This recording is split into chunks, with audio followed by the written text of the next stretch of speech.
안녕하세요. 그림 알기 쉽게 전해드리는 아트지인TV 최지인입니다. 오늘 준비한 소식입니다. 함께 보시죠. 마티스의 사랑 이야기라고 하면 나오는 모델 리디아. 의심을 한 부인과 딸이 가족이랑 리디아 중 하나만 선택하라고 하자 리디아를 선택하고 이혼을 하는 마티스. 관련 내용 이전 영상 참고해 보시면 수녀님이 된 자크 마리와의 스토리도 자세히 나옵니다. 앙리 마티스 세 번째 시간입니다. 1, 2편 못 보신 분들은 먼저 보시고 오시면 좋겠고요. 물론 이 영상 보시고 다시 1편부터 보셔도 좋겠습니다. 파트 1에서는 마티스전 보러 가기 전 10분 정리로 컷아웃 등 전반적인 내용 다뤘습니다. 2부에서는 마티스의 연인들을 알아봤는데요. 마티스 기다리신다고 구독자분이 댓글 달아주셔서 오늘도 마티스에 관한 내용 더합니다. 리디아를 그린 그림과 가족을 그린 그림 비교부터 피카소와의 스토리까지 정리해봤으니 오늘도 끝까지 함께 해주세요.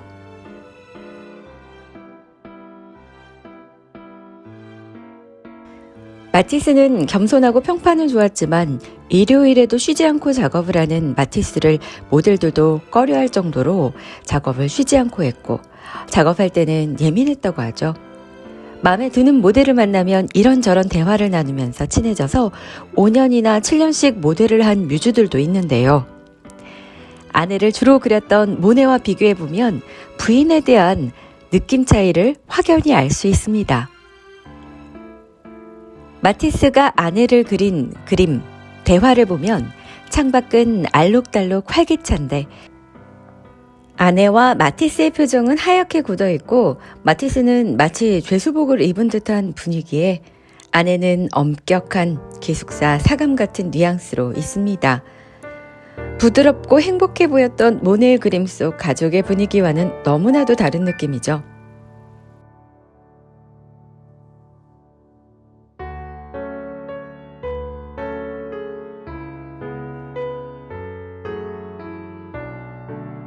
마티스의 여인으로 지난 시간에도 소개했던 리디아를 그린 그림을 봐도 같은 파란색과 검정색을 썼는데 느낌이 너무 다릅니다. 마티스의 1937년작 푸른 옷을 입은 여인 속 리디아는 경쾌하고 당당하며 생기가 넘치는데요. 크고 시원시원한 이미지로 화면을 꽉 채우고 있는 리디아는 자신감이 느껴지기도 합니다. 고아로 러시아 혁명기를 거치면서 힘든 시절을 보냈음에도 프랑스로 가서 의대에 진학할 정도로 당차고 똑똑하게 고난을 극복해가는 리디아를 잘 담아낸 그림이죠.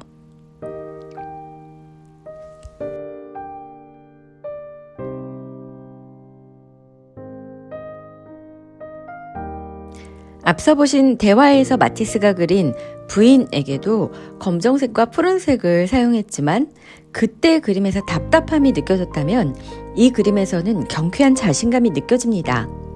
이 그림의 검은색은 회수되고 단절된 느낌이 아닙니다. 다른 색을 더욱 빛나게 해주는 색으로 얇은 노란 선이 장식적인 효과를 보이며 조화를 이루고 있습니다. 검은색 배경에 장식적인 얇은 선이 더해진 조화는 리디아의 옷에 있는 하얀 레이스의 가느다란 검은 선으로 더해진 장식적인 선이 조화를 또 이루면서 음악의 리듬감이 살아나는 듯하고요. 빛을 머금은 듯한 빨강과 노랑이 어우러져서 생동감을 건강하면서도 섬세한 아름다움으로 표현해내고 있습니다. 리디아와 함께한 동안 마티스의 작업 중 특히 1939년부터 그리기 시작한 이 그림은 9달에 걸쳐 완성하는데 한 신문기자는 이 그림 속에 마티스의 모든 것이 다 들어있다고 외치며 좋아할 정도로 정말이지 경쾌하고 생동감이 넘치는 리듬감이 담겨 있습니다. 색채의 시인이라는 별명, 볼수록 참 잘 지었다는 생각이 듭니다.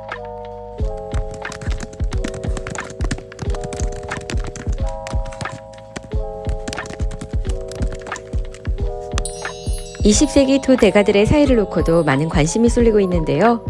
피카소와 마티스에 대해 거트루트 스타인도 그들은 경쟁하면서 서로의 성장을 이끌어내고 있다고 말했었죠. 이 내용은 아트지인 영화 속 그림 이야기 미드나잇 인 파리에서도 살펴보실 수 있는데요. 피카소와 마티스를 나란히 놓고 비교 분석해보는 자료 역시 구독자이신 김종근 평론가님이 참고하라고 글을 보내주신 내용을 토대로 해서 만들어봤습니다. 대산미술관 김철수 관장님과 인사아트 프라자 허성미 관장님, 전전 작가님, 갤러리 K 이현호 대표님과 미술을 사랑하는 모임의 많은 분들이 지난 마티스 영상에도 응원 더해주셨는데요. 모두 감사합니다. 영상 보고 마티스 기다린다고 하신 구독자 최현주님도 딱 봐도 그림이 좋아서 기다리신다고 댓글 남겨주셔서 마티스 오늘 더 정리하는데 힘이 됐습니다. 그림에 대해서 궁금하신 점이나 작가, 많이 알리고 싶은 전시가 있으시면 언제든지 아트지인의 정보와 댓글 남겨주세요. 러브아트 소통하는 방송으로 그림 그리는 일상도 여행처럼 만들어 가겠습니다. 다시 피카소와 마티스의 이야기로 돌아가 보겠습니다. 피카소가 무명 작가로 활동하던 시절 당시 미술계에서는 알아주던 마티스가 제 발로 피카소의 전시를 찾아가 피카소의 그림을 극찬하면서 피카소는 점차 사람들의 관심을 받게 됐습니다.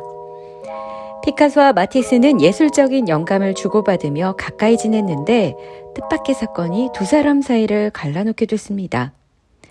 20세기 초에는 사진이 예술의 한 분야로 자리 잡게 되면서 화가들이 위기의식을 느끼며 기계가 아닌 사람만이 할 수 있는 작업을 해야 한다는데 의견이 모였는데 여기서 입장차가 있었던 건데요.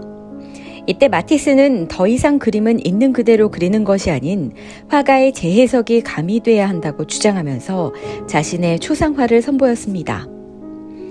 자신의 아내를 그린 초상화에 피부색이 아닌 녹색, 연보라색, 파란색으로 표현해낸 이 작품을 두고 피카소는 단순한 색깔로만 변화를 주는 게 아니라 형태적인 면에서도 새로운 시각을 표현할 수 있어야 한다며 마티스 작품에 이의를 제기했습니다.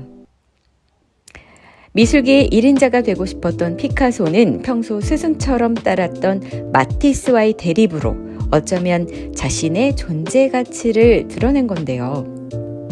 사실 마티스가 예민하고 신중하며 냉정한 사람이라면 피카소는 뜨겁고 열정적이며 직감에 의존하는 편이었습니다. 모델과의 관계에서도 마티스는 일정한 거리를 유지했던 반면 피카소는 뮤즈가 된 여인들과 그림의 변화가 일치할 정도로 빠져들어 연인 관계로 지냈죠.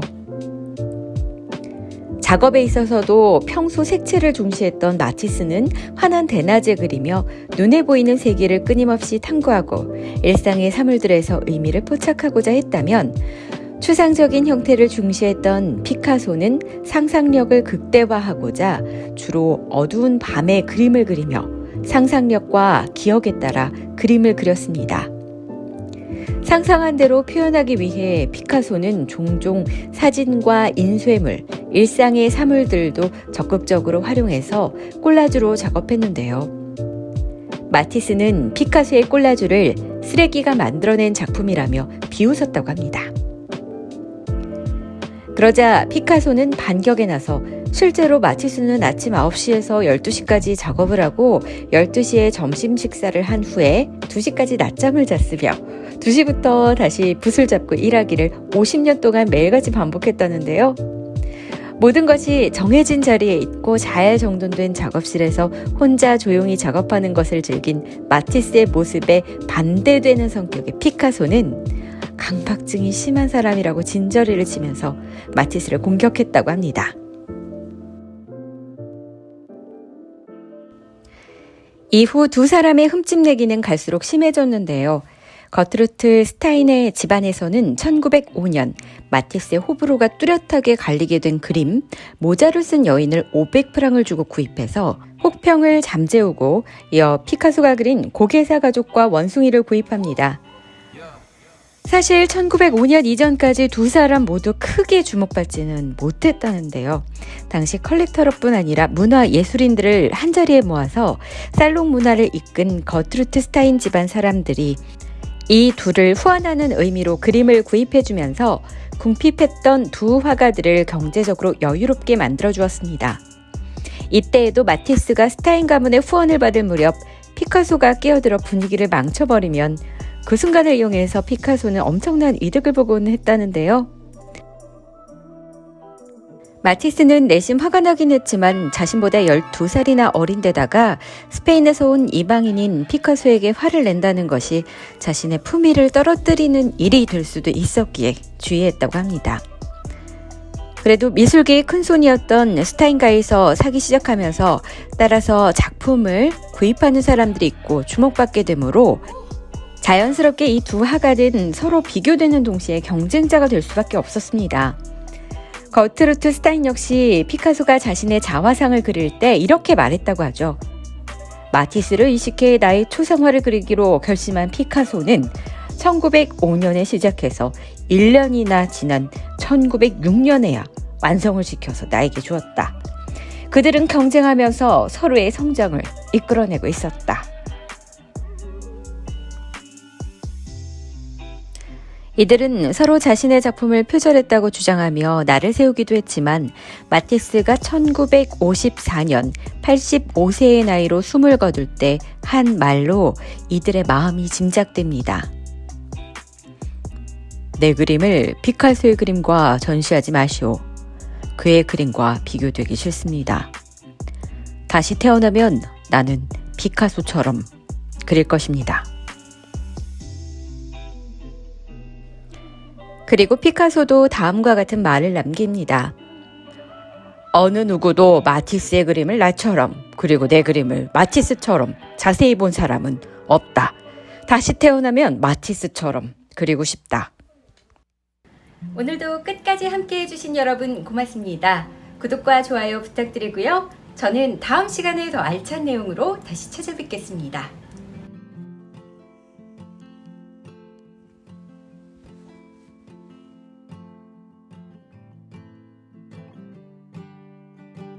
I've been sleeping with the lights on, buried in regrets, breaking into sweats, naked.